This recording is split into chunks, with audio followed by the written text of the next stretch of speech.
하나님께서 우리에게 주시는 말씀은 예레미야 37장 1절에서 10절까지의 말씀입니다. 요시아의 아들 시드기야가 여호야김의 아들 고니야의 뒤를 이어 왕이 되었으니 이는 바벨론의 느부갓네살 왕이 그를 유다 땅의 왕으로 삼음이었더라. 그와 그의 신하와 그의 땅 백성이 여호와께서 선지자 예레미야에게 하신 말씀을 듣지 아니하니라. 시드기야 왕이 셀레메의 아들 여우갈과 마야세야의 아들 제사장 스바냐를 선지자 예레미야에게 보내 청하되 너는 우리를 위하여 우리 하나님 여호와께 기도하라 하였으니 그때에 예레미야가 갇히지 아니하였으므로 백성 가운데 출입하는 중이었더라. 바로의 군대가 애굽에서 나오매 예루살렘을 내왔었던 갈대아인이 그 소문을 듣고 예루살렘에서 떠났더라. 여호와의 말씀이 선지자 예레미야에게 임하여 이르시되 이스라엘의 하나님 여호와께서 이와 같이 말씀하시니라. 너희를 보내어 내게 구하게 한 유다의 왕에게 아뢰라. 너희를 도우려고 나왔던 바로의 군대는 자기 땅 애굽으로 돌아가겠고 갈대아인이 다시 와서 이 성을 쳐서 빼앗아 불사르리라. 여호와께서 이와 같이 말씀하시니라. 너희는 스스로 속여 말하기를 갈대아인이 반드시 우리를 떠나리라 하지 말라. 그들이 떠나지 아니하리라. 가령 너희가 너희를 치는 갈대아인의 온 군대를 쳐서 그 중에 부상자만 남긴다 할지라도 그들이 각기 장막에서 일어나 이 성을 불사르리라. 아멘. 예레미야 37장 1절에서 10절 말씀을 가지고 내가 기도하라 라는 제목으로 함께 은혜 나누겠습니다. 먼저 시대적 배경이 되는 1절을 다시 한번 읽겠습니다. 요시아의 아들 시드기야가 여호야김의 아들 고니야의 뒤를 이어 왕이 되었으니 이는 바벨론의 느부갓네살 왕이 그를 유다 땅의 왕으로 삼음이었더라. 자, 36장까지는 여호야김의 시대였습니다. 그리고 37장 오늘 1절부터 시대가 바뀌는데 시드기야, 즉 마지막 왕의 시대가 됐다라고 하는 것이죠. 그런데 1절에 보시면 나타나 있듯이 여호야김과 그리고 시드기야 사이에 이렇게 지나가는 듯한 왕이 하나 있는데 그것이 바로 고니야, 즉 여호야긴입니다. 그 여호야긴은요, 고니야는 고작 3개월 동안 왕위에 있었다가 나중에 바벨론으로 끌려갔던 정말 존재감이 없는 그런 패싱 킹이 아니었는가 생각이 드는데 1절의 내용들을 좀 깊이 묵상하다 보면 그 마음이 참 서글퍼지고 어떻게 이렇게 됐나 나라가 이런 생각이 들고 당황스럽기도 하고 또 화도 나기도 하고 또 무기력한 마음도 또 들기도 합니다. 이 당시에 그 배경을 저희가 알 수 있는 것이 이제 열왕기하 24장입니다. 그것을 보면 여호야긴 이 고니야가 18세에 왕이 되었다라고 되어 있는데 성경이 이 왕을 한 줄 평을 쓰고 있습니다. 이 사람 어떤 사람이었는가? 열왕기하 24장 9절에 여호야긴이 그의 아버지의 모든 행위를 따라서 여호와께서 보시기에 악을 행하였더라. 이것이 끝이에요. 참으로 허망한 인생이 아니었을까 생각이 듭니다. 왕이면 뭐합니까? 하나님 앞에 이렇게 먼지 같은 인생을 살았고 그저 하나님 보시기에 악한 일밖에 안 했던 인생이었구나라고 하는 것이죠. 그러면서 그 열왕기하 24장을 쭉 읽어보면 그 3개월 동안 있었던 일들이 기록이 되고 있는데 그 내용이 참 참담하다라는 것입니다. 느부갓네살 왕이 침공을 했을 때 이야기죠. 그때 왕과 또 왕의 모친, 신복, 방백들 그리고 또 내시 모두를 다 바벨론을 끌고 갔다라고 되어 있고요. 뿐만 아니고 성전, 또 왕궁, 솔로몬의 보물들 다 빼앗기고 또 회파되었다라고 기록이 되어 있고 또 방백과 용사 1만 명 그리고 기술자들도 다 데려갔고요. 또 여호야긴 이 왕과 그 아내 내시 그리고 권세자들 수족을 다 바벨론을 끌고 갔다라고 하는 것이에요. 무슨 은행에서 들이닥쳐가지고 빨간 딱지를 붙이면서 모든 물건을 다 차압해 가듯이 예루살렘 그 성전과 그리고 왕궁이 정말 탈탈 털렸다라는 것이죠. 아무것도 남지 않은 이 빈 왕궁, 이 껍데기밖에 없는 이 곳에 느부갓네살이 다시 돌아가면서 왕을 하나 세웠는데 그것이 바로 시드기야였다라는 것입니다. 그는 요시아의 아들이면서 또 여호야김의 동생이에요. 그래서 이 고니야로 보면 숙부입니다.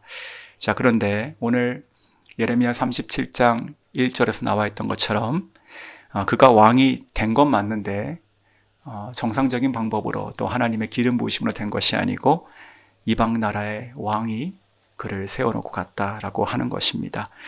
하나님의 나라, 하나님의 나라의 백성, 왕, 이들의 권위 그리고 위엄 다 어디 갔습니까? 이 힘과 권세, 영광 다 사라졌다라는 것이죠. 다 뺏겼습니다. 이것이 바로 오늘 1절이 주고 있는 시대적인 배경이다라고 하는 것이죠. 자, 그렇다면 이런 상황 가운데 시드기야는 왕으로서 하나님의 나라의 왕으로서 어떻게 무엇을 해야 했을까요? 자, 그것이 바로 오늘 3절입니다.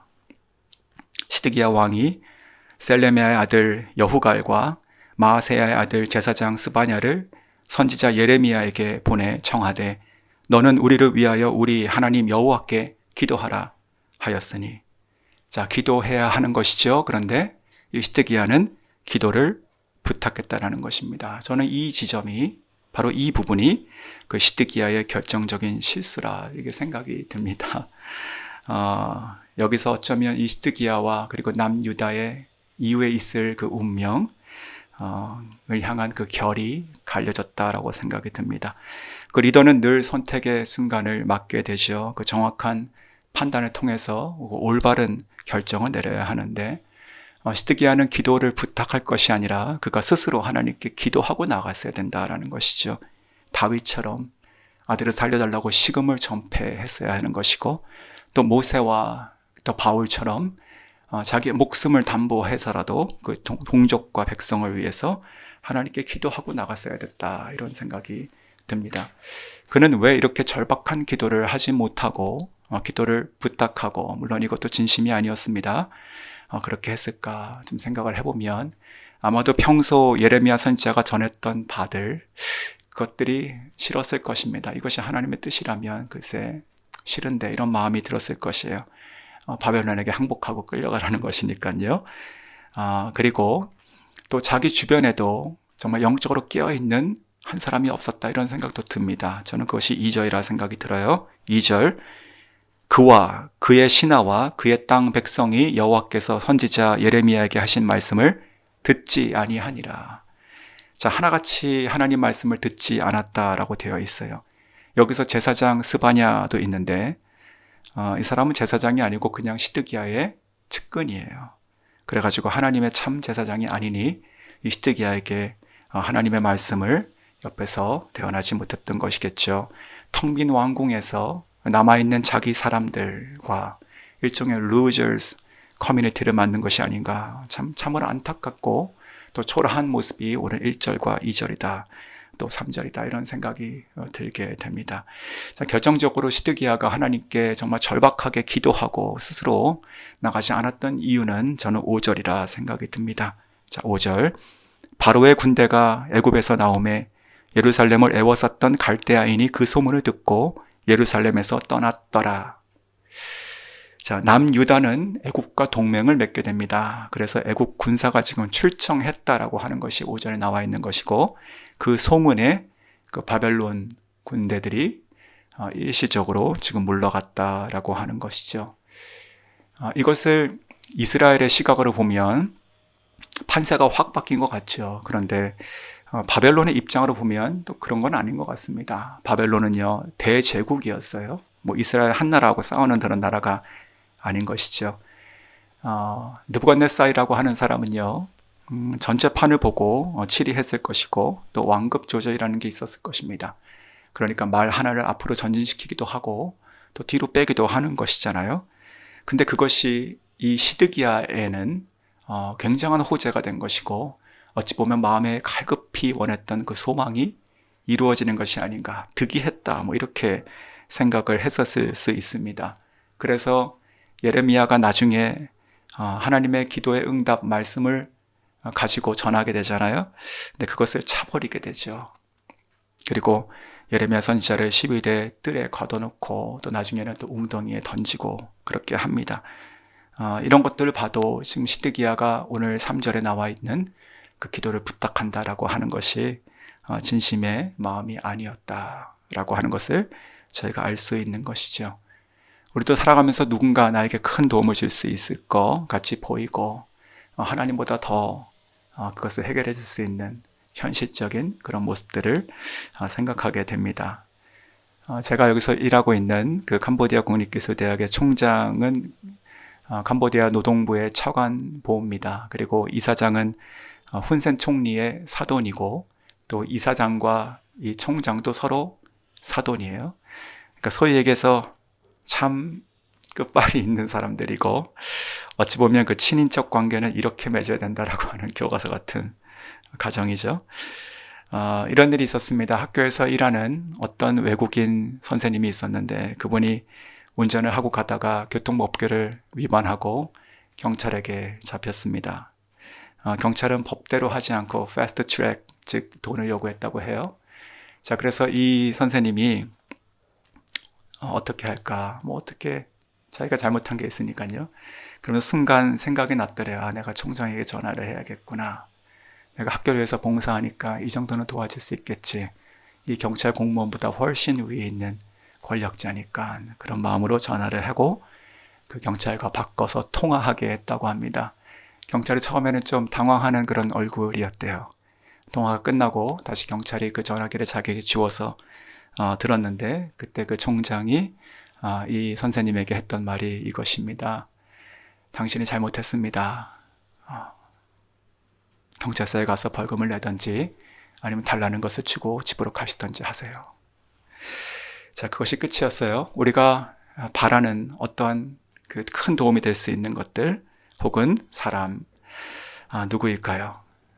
그 사람의 끝이 어쩜 이렇게 허망하게 끝날 것입니다. 어느 순간에 끝이 나는 것이죠. 우리가 정말로 기도하고 우리의 모든 것을 구원해 줄 수 있고 모든 잘못된 것을 바로 고쳐줄 수 있는 분, 그것은 바로 애굽도 아니고 그리고 바벨론도 아니고 그 위에 계신 절대 주권자이신 하나님 한 분밖에 안 계십니다. 자, 그 하나님께서 누구신가라고 하는 것이 이제 7절부터 나오고 있는데 먼저 7절과 8절을 제가 읽어드립니다. 7절 이스라엘의 하나님 여호와께서 이와 같이 말씀하시니라. 너희를 보내어 내게 구하게 한 유다의 왕에게 아뢰라.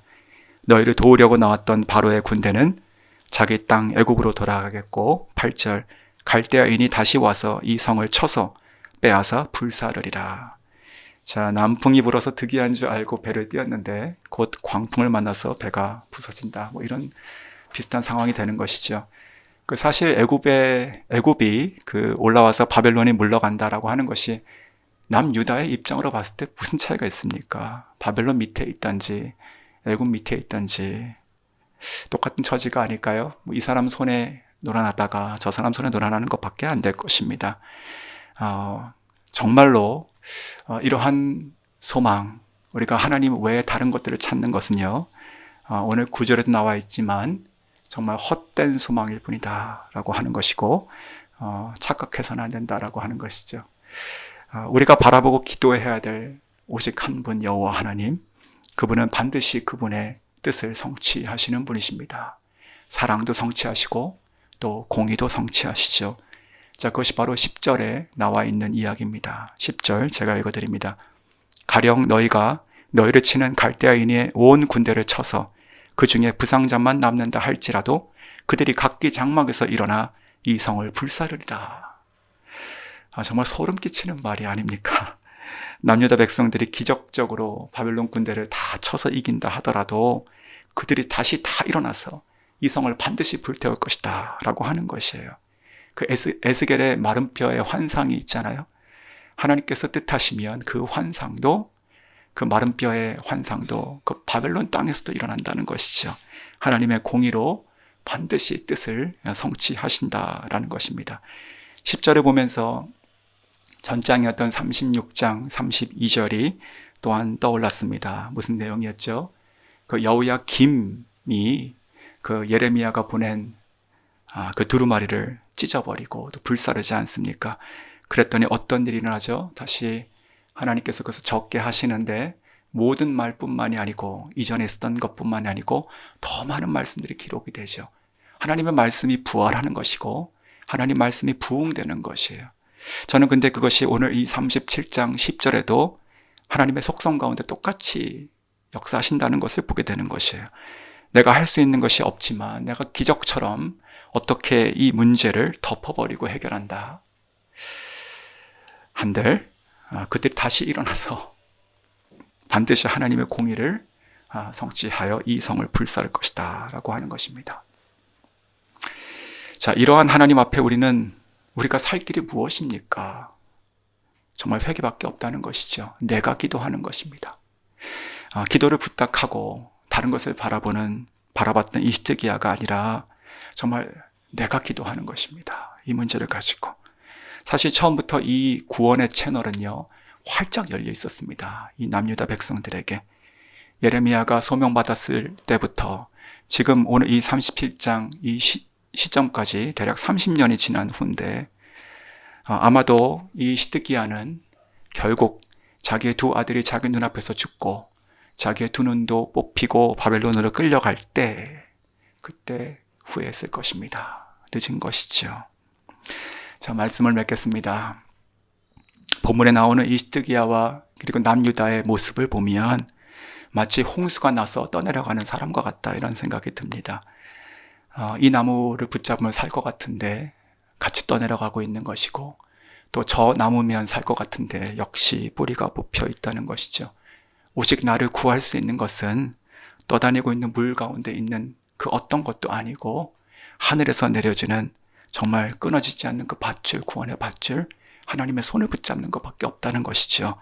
그것이 바로 회개하는 것이고 하나님께 내가 기도하고 나가는 것이다 라는 것입니다. 사랑하는 성도 여러분, 지금 우리는 어떻습니까? 오늘 아침에 소망 두었던, 내 안에 소망 두었던 그 모든 애굽을 다 버리시기 원합니다. 내가 구할 수 있는 오직, 나를 구할 수 있는 오직 한 분, 여호와 하나님, 그분께 나아가길 원합니다. 기도하기 원합니다. 회개하기 원합니다. 하나님께서는요, 지금도 그 손을 우리에게 펼치시고 계시고 오늘 우리가 그 손 잡고 다시 살아나기를 원하시고 계십니다.